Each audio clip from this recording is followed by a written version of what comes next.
Greetings Knights, ToAH here with another Kingdom of Heroes video. Today I'm going to show you how I beat floor 40 of Tower of Arrogance hard. The boss is Verdandi. I did struggle with her, I think a few rotations ago when she was on floor 50. Now you got to be aware of her passive. She grants herself a 10% HP shield, as well as giving herself a speed buff. And her health is very high, so dots are gonna be the way to go.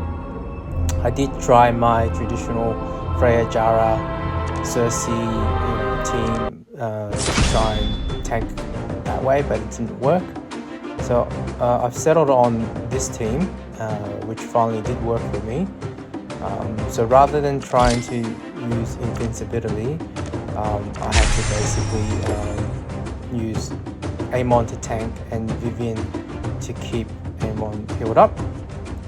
Now Freya is just on my standard build. You don't need Earthquake here. It's just the most versatile build for her because I use her everywhere. Amon, the only thing you have to worry about is speed, because his passive means HP and defense and all that doesn't really matter. Vivian, ideally I would want her on speed, HP, but I've got slot 6, I've got defense just because I don't have a decent HP rune, and defense is okay unless you get defense broken. Next up is ToAH. The only thing you need to worry about on ToAH is speed and accuracy. So she's got okay speed and accuracy, 75% isn't too bad. I find that it's good enough, but I would like it a bit higher eventually. Now the star of the show I would probably say is Charlotte. The reason being is she has a passive which basically heal blocks. So all of her skills, any successful hits will heal block the enemy. But this skill 3 is how you deal with Verdandi's passive. So it says it strips 2 buffs, but it actually strips a shield. Now I've seen other strippers strip the buff but not actually remove the shield itself. So this is why Charlotte is so good here. So you want to max out that skill. Once that the skill 3 is maxed out, don't worry about the others. As for replacements, Vivian is very hard to replace. I think Lakshmi is a potential replacement. Excuse me. Or you can also try Penelope. She has a very similar kit. But the reason that Vivian is so good here is she has a passive that grants continuous recovery to her allies, and then her skill 3, as soon as you use it, its cooldown is reduced by 2 turns if they have continuous recovery. So it's kind of like, so the passive activates before she takes the turn, so that means your ally should always have a continuous recovery buff on, and then that means that her cooldown will always be reduced by 2 turns, which means she can heal almost continuously. So what I'm doing here is I'm just trying to, obviously as usual, I always split my daughters and the tanks below, tank and support units below. With Charlotte you want to save the skill 3 until the shield is actually up, because she needs to strip a buff for the buff block effect to work, otherwise nothing happens. Okay, so I'm putting Amon in the corner here, because obviously Verdandi has an AoE attack, so ideally you don't want anyone adjacent to Amon. Sorry, excuse me. So here, the idea is just to keep Amon alive whilst ToAH throws dots at Verdandi. So what you want to do is, the reason I use ToAH is because you can pretty much choose when you transfer the dots over to the boss. So what you want to do is you don't want to transfer it whilst the shield buff is on. Help it. I mean, obviously, if Charlotte's skill 3 is on cooldown, then you just have to transfer the buffs, and it's not as effective, but it's better than keeping them on tear, because that will eventually kill her if you don't transfer it. If you leave them on tear for too long. So basically, what you're doing is you just keep throwing dots. Keep Amon alive, and whenever the Dandy has her shield on, if Charlotte's skill 3 is up, then you use it. If not, then you'll just keep on, using her other skills until the right moment, basically.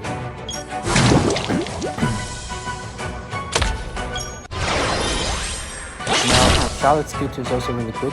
If it lands, it can also slow the boss.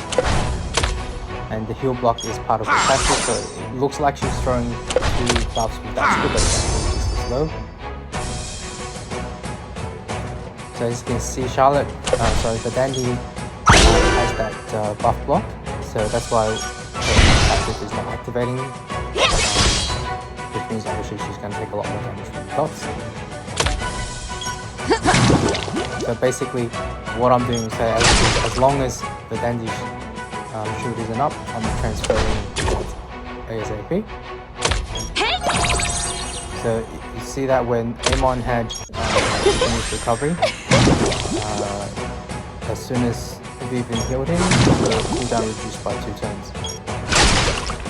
So it's already on a short cooldown, like 3 or 4 turns, and then by reducing it by another 2 turns, basically she's able to use it like every second or third turn, which is really awesome.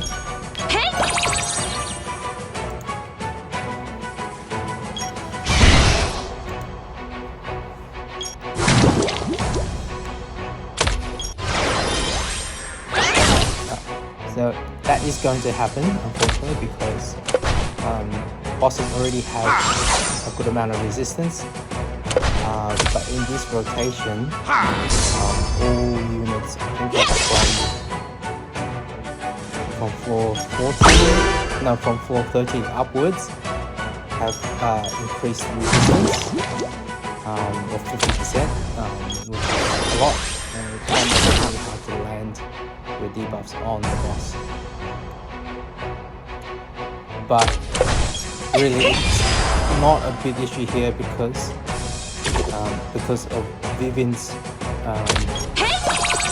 tremendous healing capabilities, and obviously, as you saw just then, I used Freya to cast invincibility because it wasn't a good time to use Vivian's heal. So basically, that just gave me an extra turn to cycle through. That's the other thing that's really good with Vivian is cleanses, gives them the defense buff and debuff immunity.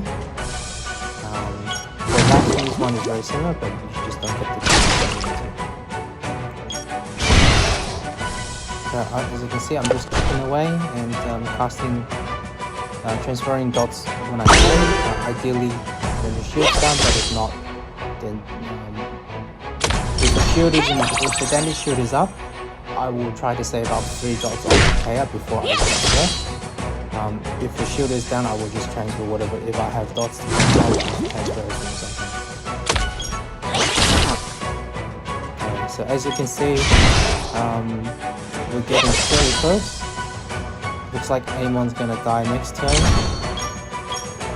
But that should be fine because the Dandy's almost dead anyway.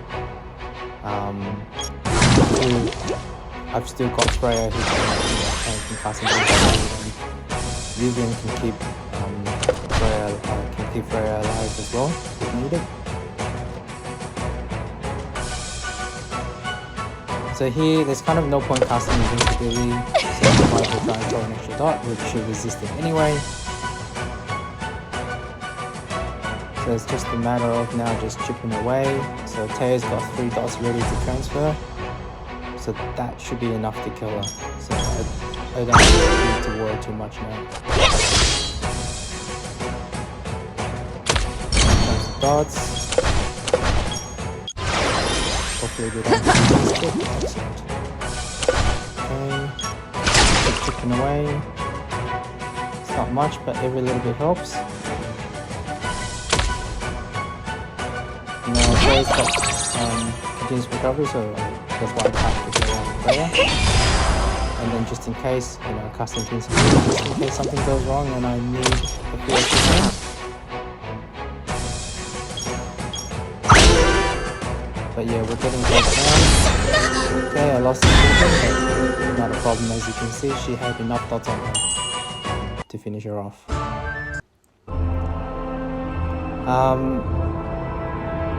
Yeah, so in terms of other alternatives, I mean, ToAH is free to play. It's pretty easy to get her. You get 2 or 3, you know, combined hero selection boxes. So even if you can't fuse her, you can just select her. Freya, everyone gets. Charlotte is fuseable. Amon, yes, he's a nat 4, but he's pretty common. I've probably summoned 5 or 6 of him easily. Vivian obviously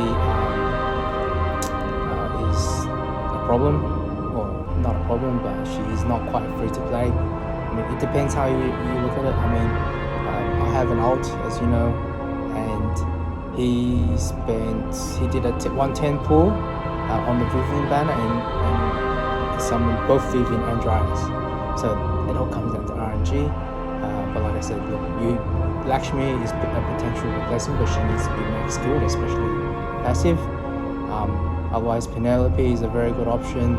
Otherwise, you can try other healers. You just need someone that can sustain the team, particularly Amon. Amon needs to last as long as possible, ideally to the end.